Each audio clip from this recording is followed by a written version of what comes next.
AM at PM ang pangalabit ko sa'yo, be. Diba? Yan ang usapan natin. Ganun? Oo. AM at PM? Oo. PM gusto? Anong Ha? PM? PM gusto? Anong PM? Pipilipitin ko yung manoy mo. Grabe ka na. Good morning, party people! Ang ating unang toucher ay si Leticia ng Diliman, Quezon City. Ang sabi ni Leticia dito, magandang umaga Macho Bibo at Makerena. Ako si Leticia ng Diliman, Quezon City, 38 years old. Nakatira ako ngayon sa bahay ng boyfriend kong si Sammy. Maki Bibo, sa sobrang pagmamahal ko kay Sammy, pumayag ako na manirahan sa bahay niya kasama ang asawa ni Sammy na na-stroke. Hoy, talaga? Oo, Mare at Pare. Ayan, sinagot ka. Oo, Mare at Pare. Sa isang bahay lang kami nakatira. Ako, ang boyfriend kong si Sammy, at asawa ni Sammy na na-stroke. Noong una, ayoko talaga dahil hindi kaya ng konsensya ko pero sa sobrang pagmamahal ko kay Sammy, Maki Bibo, pumayag na lang ako. Magdadalawang buwan na ako dito sa bahay nila. Ako pa nga minsan ang nag-aalaga sa misis niyang na-stroke. Ako ang nagbibigay gamot, nagpapakain, nagpapaligo. At Mare at Pare, minsan habang inaasikaso ko ang misis niya, bigla na lang maiiyak ang misis niya na nakatingin sa akin. Doon nadudurog ang puso ko, Maki Bibo. Pati ang pagkatao ko. Mahal na mahal ko si Sammy pero nasasaktan ako sa papel ko sa buhay niya. Nagigilty din ako. Naway, damayan niyo ako mga kapitbahay. Leticia ng Diliman.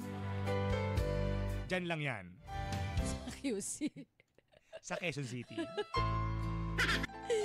Mga kapitbahay, namayan natin si Maring Leticia. Sa pelikulang kalabit sa AM, dapat kalabit din sa PM. Mr. DJ, makonsensya ka naman. Sexy pa naman ang suot mo ngayon, be, oh. Naka-t-shirt at panty ka lang, be. Nako. Ay, gusto kong halik-halikan ka. Lalong-lalo na dito sa alak-alakan mo. Ay, ano? Alam mo bang gusto kong hinahalik-halikan yung alak-alakan mo? Besh, tuy. Ano ba, be? Huwag ka munang matulog. Ano ba, be? Muna. Matulog ka na. Kalabit ka ng kalabit eh. Nasa kabilang higaan lang yung asawa mo. Tumigil ka na naman muna. Ihaya mo yan, be. Tulog na yung asawa ko. Be, sige na, be. Uy, tara na, pagbigyan mo na ako. Pagbigyan mo na yung kalabit ko sa'yo. Be, stuy, be. Be, uy. Ano ba, Sammy? Sammy! Mm. Baka magising yung misis mo. Ikaw talaga.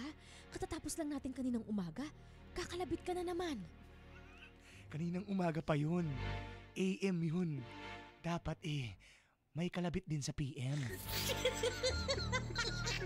AM at PM ang pangalabit ko sa'yo, be. Diba? Yan ang usapan natin. Ganun? Oo. AM at PM? Oo. PM gusto? Anong Ha? PM? PM gusto? Anong PM? Pipilipitin ko yung manoy mo. Grabe ka na. Matigil ka nga!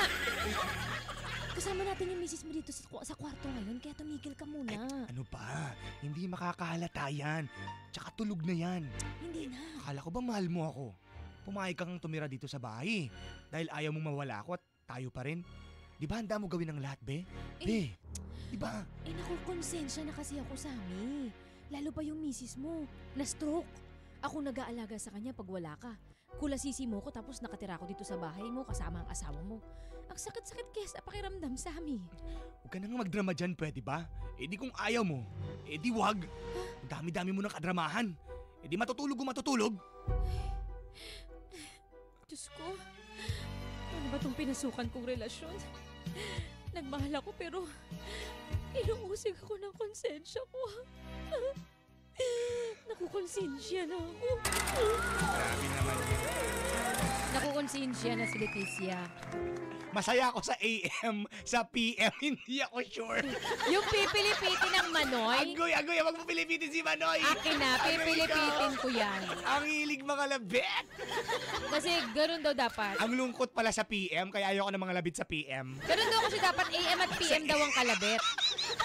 AM AM sa umaga, PM sa gabi.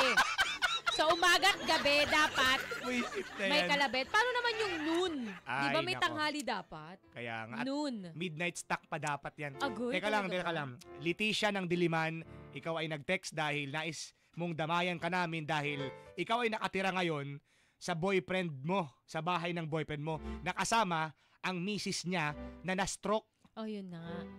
Grabe naman Ang yan. ganda. ng Napapayag mo ang relasyon beauty mo ng ganyan. nyo. So, minsan pa pare, siya nag-aalaga. Kaya nga. Tapos nagpapaligo. Tapos minsan makikita Ikwento mo, mo lumuluha. ikwento mo habang pinapaliguan mo, ikaw yung girlfriend tapos si misis inaalagaan mo Ano? na na-stroke. Ano ba yung ano? Minsan pinapaliguan mo, tapos parang lumuluha, nakatitig pa sa'yo. Hala. Diba? Ano kayang ibig sabihin nun? Siyempre, hindi na nakakapagsalita kasi medyo hirap na stroke. Ano kayang sinasabi sa kanya noon, di ba? Walang Gusto iyo ko. Gusto kanyang kalbuin. Siguro sa isip-isip, walang iyang to. Okay. Pinapaliguan mo pa ako. O kaya nga. Salamat ka, hindi ako makagalaw Yeah. dito, hindi ako makapagsalita dahil Ano? kakalbuhin kita. Walang iyo ka. Ayan, tumitindig yung mga balahibo natin ngayong Diba? mga kapitbahay, ngayong mga Webes na Webes na yan. Nakukonsensya, nagigilty na ngayon si Maring Leticia sa pinasukan niyang pakikipagrelasyon ngayon. Ano. Ayan, si Mrs., si Mr., at yan, ikaw Leticia, girlfriend ni Mr. Kabit. Nakatira kayo sa isang Napaganda bahay. mo pa, kabit ka. Grabe ka naman. Sa ano. Napaganda mo pa, Mari, girlfriend. Kabit. Oh. Ayan, Maring tabayan natin. Leticia. 0977-7915. Yan. Tama lang yung nararamdaman mo at umalis ka na dyan. Maghanap ka na ng single at yung deserve mo.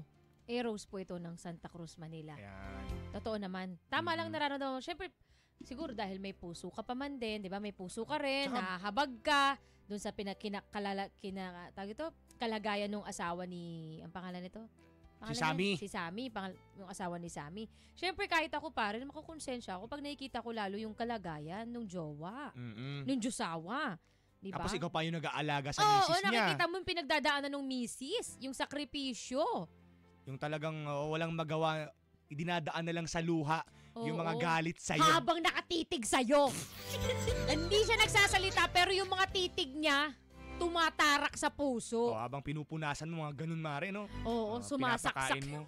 yung mata niya, titig Grabe. pa lang, di ba? Bakit Tama kasi lang yan. pumayag ka Maring Leticia na tumira pa dyan, no? Alam namin, sige, mahal na mahal mo yung lalaki na yan, yung boyfriend mo, ah. Pero may asawang tao yan. Alam mo, feeling Saka- ko, pare, kahit iwanan ni Leticia yung lalaki yan, hindi pa rin yan magtitino. Talaga. Baka ganyan talaga yan. Asin nga yung tsinelas ko. Babaero talaga eh. Siguro, kaya nga na-stroke ang asawa dahil na-stress din sa kanya eh. Kasi nga dahil gayon, dahil ayan si Mrs., ayan, nagkaroon ng karamdaman, di ba? Sakit. Ayan, ikaw ay talagang in-invite na sa bahay para, alam mo yun, Oh, di ba, kumuha hindi pa man- ng tagapag-alaga, ano? Oo, nga. Nakalibre pa sa'yo ng tagapag-alaga. Talaga nga naman, oh. Grabe. Mare, ilayo mo ang sarili mo sa sitwasyon na yan. Di ba sabi mo nga kanina, ano ba itong pinasukan kong relasyon? Di ba? Ang pinasukan mong relasyon ay ang relasyon kung saan may kalabit sa AM At PM. at PM. Hindi, ang pinasukan mong relasyon ay mapang-usig ng konsensya. Kasi dati ginagawa kay Mrs. yun, di ba? Oo. Kalabit sa AM at sa PM. Ngayon, ikaw na ngayon ang Eh, kasi tagapagmana ng kalabit sa AM at kalabit sa PM. isipin mo, Mare, nagagawa nga dun sa asawa niya. What more? Kaya nga. Sa'yo, nakabit lang. Ayan na, inuusig ka na ng konsensya mo. Tama nga naman, ano, kasi sino ba naman ang matinong pagkababae na papayag na ganyan, ikaw ay makitira sa boyfriend mo at kasama pa ang misis sa isang bahay. Diba? Para true love yan, ipaglalaban. Huwag ka umasa. Huwag ka umasa na may true love dyan sa relasyong yan. At sa Dahil hindi mo siya sitwasyon na kayang yan. mawala sa buhay mo, ikaw na ang nag-adjust. Oo. Katangahan, Mare. At yan ang bang lalaking yan, masyado mong pinapalaki ang ulo. Yan. Dahil nga naman, syempre, di ba, pinapakita mo sa kanya na sinusunod mo siya, sunod-sunuran ka sa kanya, pinag-aalaga ka pa ng asawa niya, di ba? Oo nga. Para sa ka nakakita ng ganon na matinong relasyon? Sabi ni Maring Daisy de Vera ng Tayuman Tondo, hiwalayan mo na yan si Sammy, lumayas ka na dyan. Ginagawa ka lang ano niyan, katsurvahan. Tapos with matching caregiver pa ang duty mo. Diba?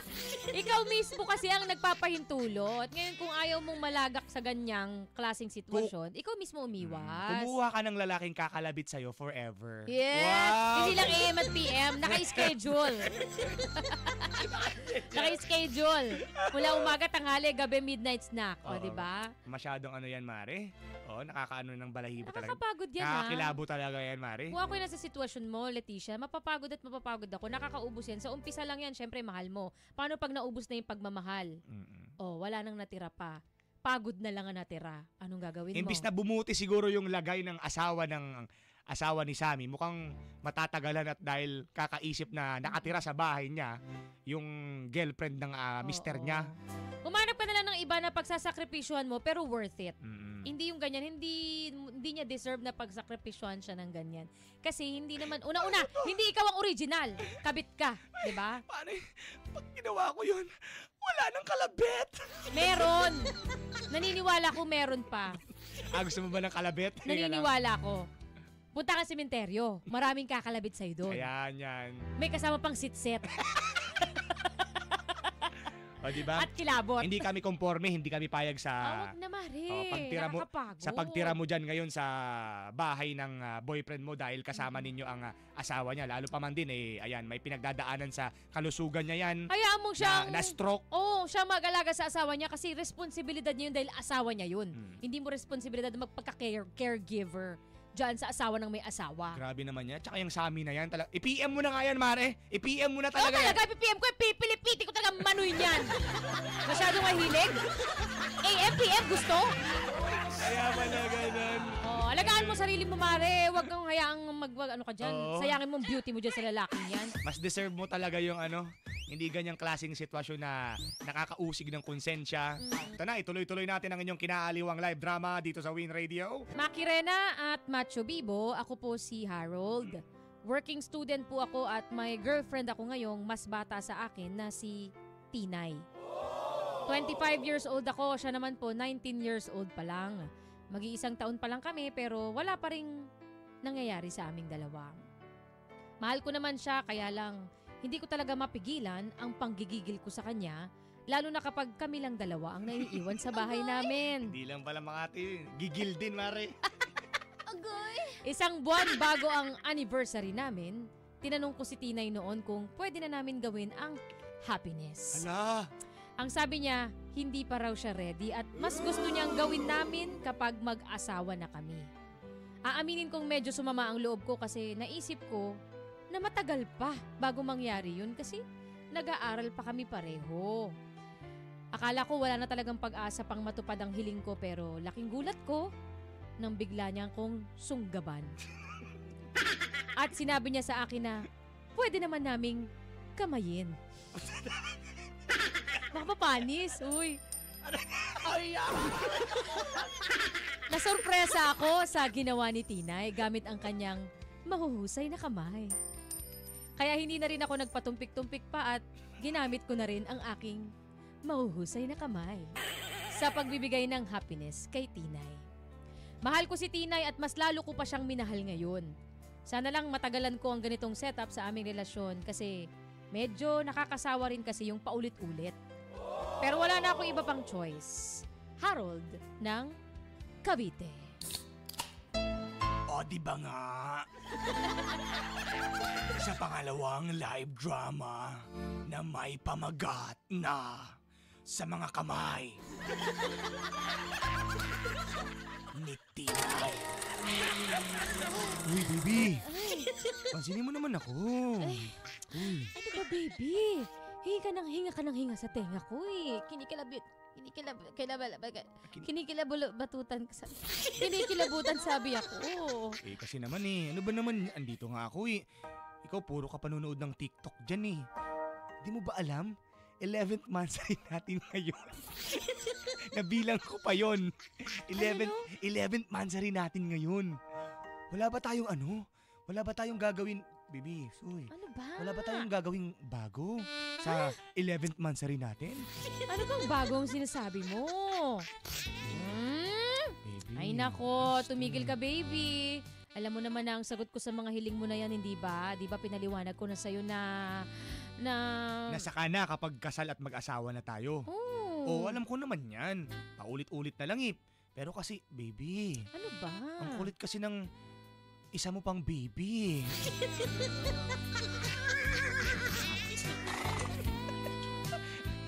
Ano ba yun? Ang kulit-kulit pa ng isa mo pang baby. Ayan no. Ayan no, tamo, Ay. 'di ba? Gising na gising.